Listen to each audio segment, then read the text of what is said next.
भगवान शिव ने पार्वती जी की मगरमच्छ बनकर क्यों ली परीक्षा। पौराणिक कथा।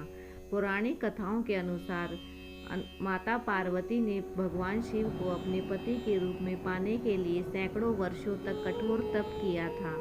उनकी तपस्या को देखकर देवताओं ने शिव जी से देवी पार्वती की मनोकामना पूरी करने की प्रार्थना की थी।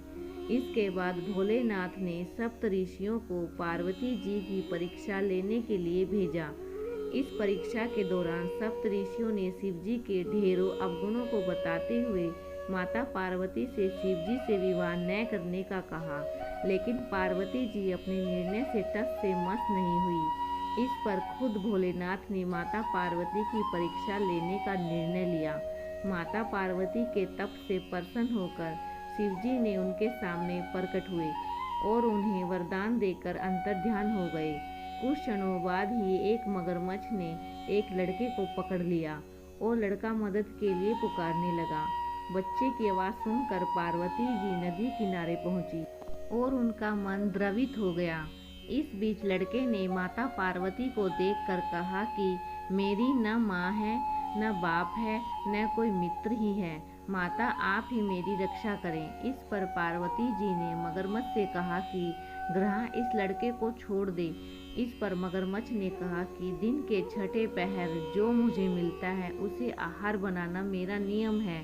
पार्वती जी के विनती करने पर मगरमच्छ ने लड़के को छोड़ने के बदले में पार्वती जी के तप से प्राप्त वरदान का पुण्य फल मांग लिया।